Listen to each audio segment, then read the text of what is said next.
Olá, começa agora mais uma edição do Jornal Panorama. Aqui você fica por dentro do que acontece no Parlamento Capixaba. Nesta edição você vai ver em destaque: jovens alunos participam de projeto de conhecimento e valorização da política.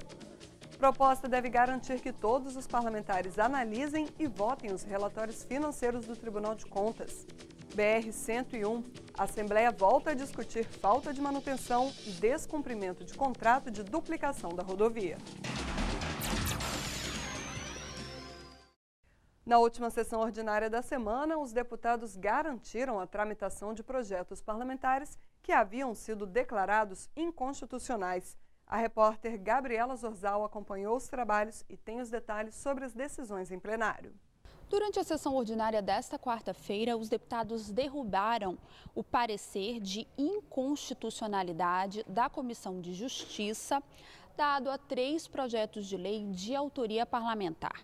Um deles proíbe a venda indiscriminada de material odontológico, como aparelhos e clareamentos. O projeto, portanto, continua tramitando na casa. A matéria é de autoria do deputado Dr. Hércules. Esse projeto de lei é inspirado nas denúncias, nas queixas do Conselho Nacional de Odontologia, que nos procurou na Comissão de Saúde, mostrando o absurdo que acontece hoje no nosso estado e em vários municípios. Que chegou a ter o nosso conhecimento que nas feiras, que nas calçadas, estão vendendo material para clareamento dos dentes, vendendo aqueles aparelhos para colocar no dente e ficar com um sorriso colorido. Os aparelhozinhos que compra na feira e geralmente os jovens colocam esse aparelho.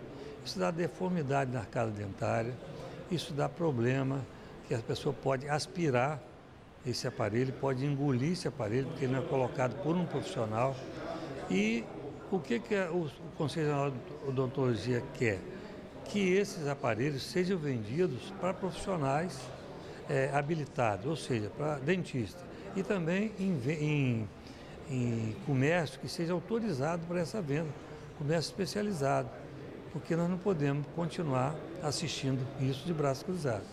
Então eu quero agradecer a meus pares que me ajudaram a derrubar o parecer da Comissão de Justiça para que esse projeto possa tramitar e que nós possamos proibir de uma vez por todas esse comércio ilegal que pode fazer muito mal à saúde.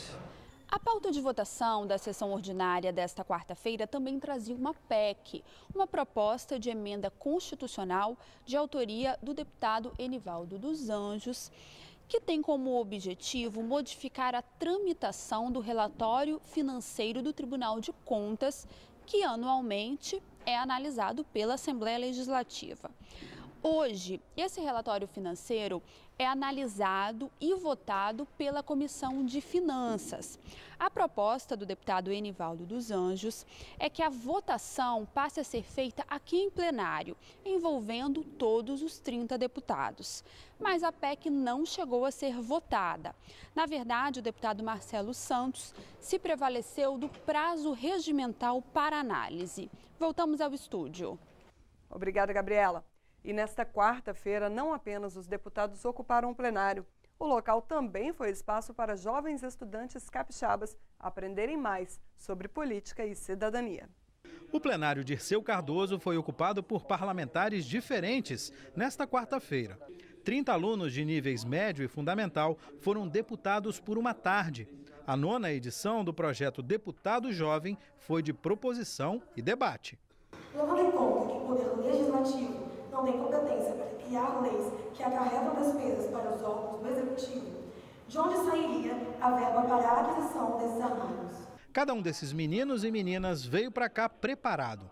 Eles foram indicados pelas escolas e passaram por um treinamento sobre cidadania, valores éticos e morais e funcionamento da casa. Aqui, eles apresentaram 6 projetos sobre a criação de camelódromo, abertura de bibliotecas para a comunidade, conscientização para a escolha de profissões e outros. E o que dá para aprender com tudo isso? Foi uma experiência muito gratificante e que eu aprendi muito sobre o poder legislativo, executivo e todo o processo da elaboração de uma lei. Conhecer que a gente tem o direito de estar dentro da casa, onde muitas pessoas hoje não têm a coragem de entrar para discutir sobre as leis e os projetos de leis que estão sendo feitos para o nosso nossa valorização, vamos falar assim. Assim como apresentamos hoje o projeto de lei da Escola São Vicente, que hoje é uma escola desvalorizada pelo nosso governo, onde 2 semanas atrás a fiação do primeiro piso acabou pegando fogo e outros casos de tetos caindo em cima de cabeça de aluno e aluno quebrando perna em escada. Os alunos representam 6 escolas, 4 da Grande Vitória, uma do Norte e outra do Sul. A iniciativa da Escola do Legislativo é um desdobramento do Escolas da Alice, que já recebeu mais de 56 mil alunos desde a implantação. É uma forma de aproximar a comunidade dos trabalhos legislativos. Essa experiência ela é muito importante, sobretudo nesse momento em que nós vivemos da política brasileira, de muita desacreditação, de muita contestação na política.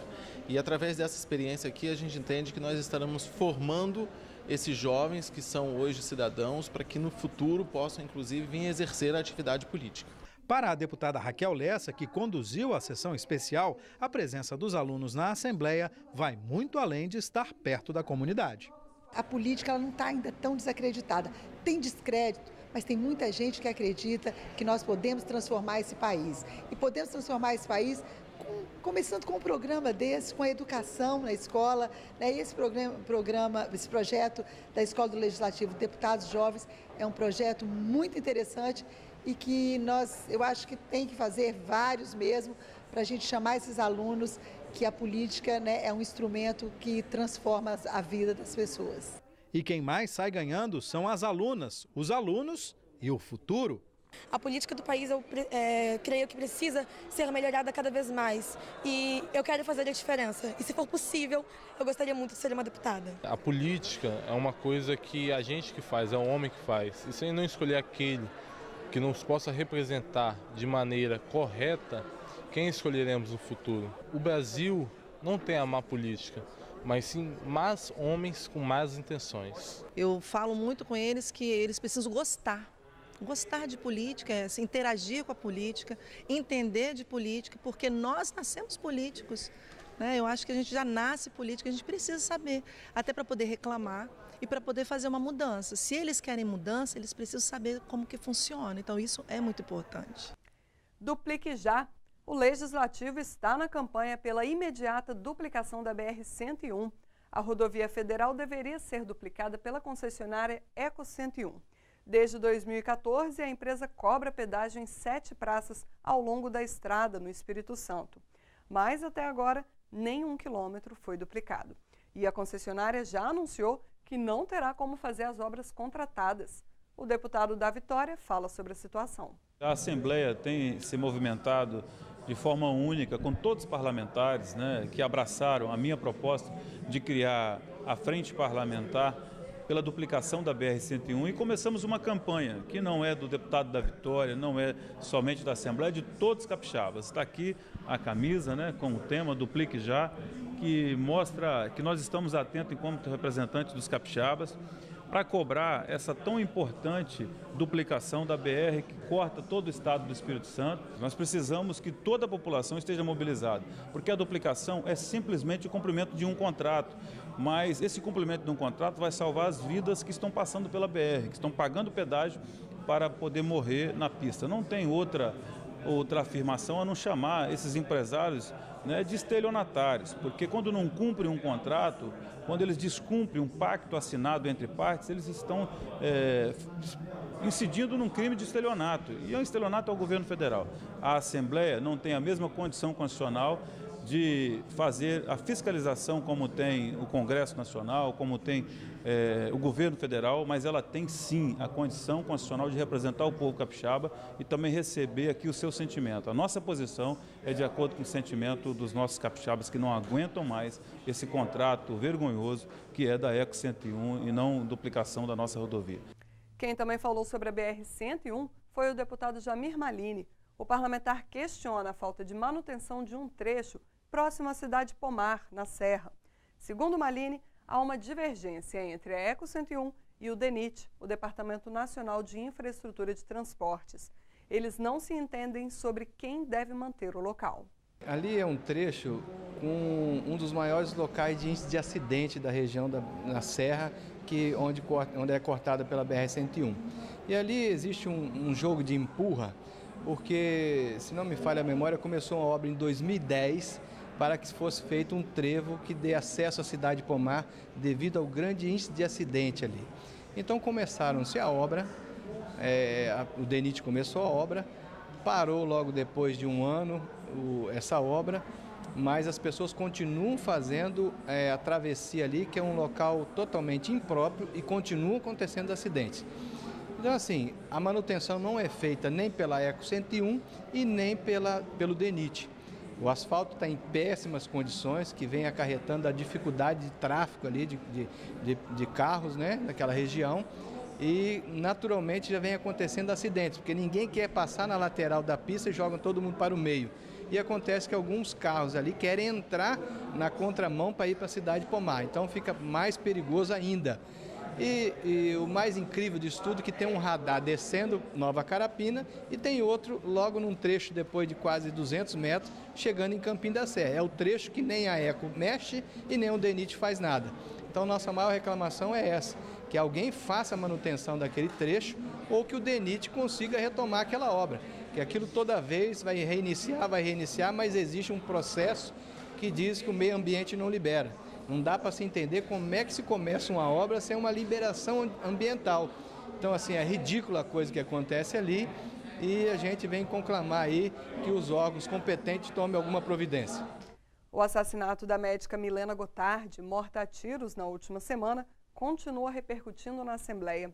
Um dos parlamentares a se pronunciar sobre o crime foi José Esmeraldo. O deputado cobra agilidade e precisão das investigações e punição rigorosa para os criminosos. Foi pego quem atirou, né? Um indivíduo de 23 anos, recebeu R$2.000, segundo o carpinteiro, e está preso.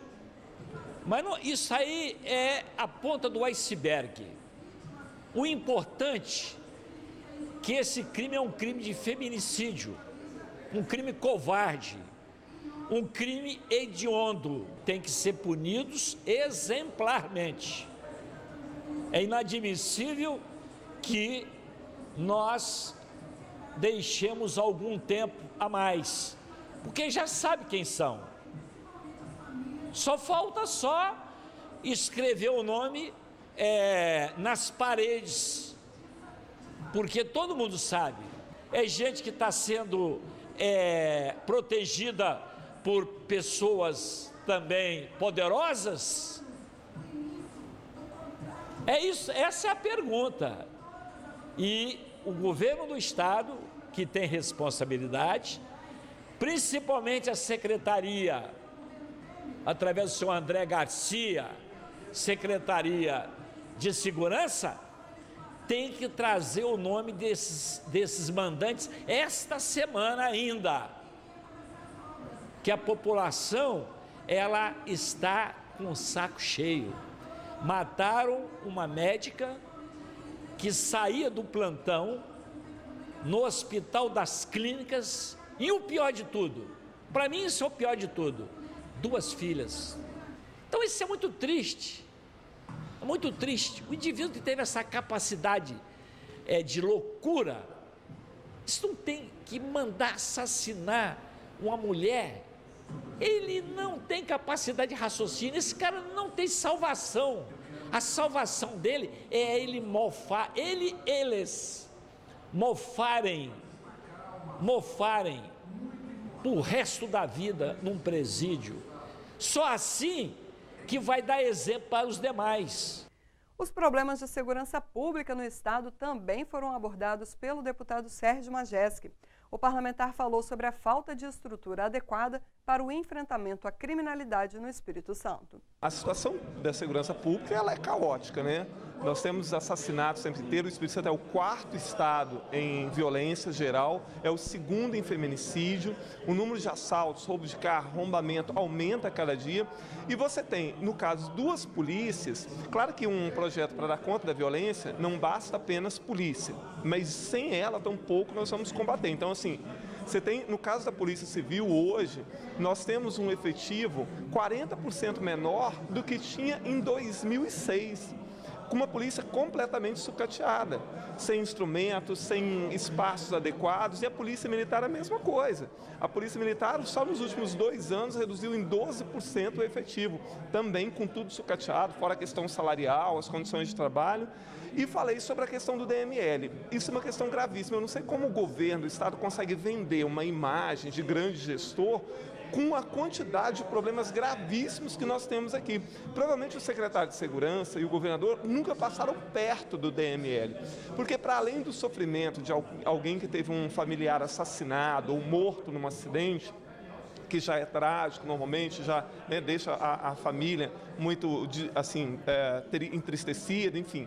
As pessoas têm que ir lá para reconhecer o corpo.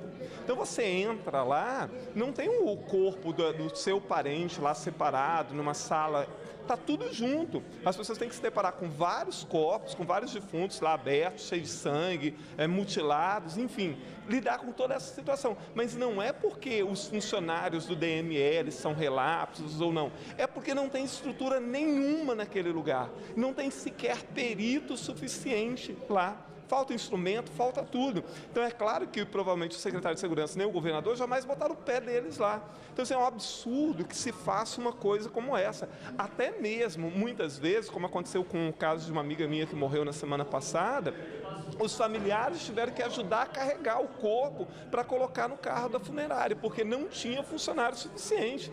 Então assim, qual é essa grande gestão que se faz no Estado, que coisas mínimas não, né? Porque isso não é mínimo, né? Mas coisas como essa não são resolvidas. E aqui na Assembleia isso vem sendo denunciado nos últimos 3 anos, porque eu denunciei isso em 2015.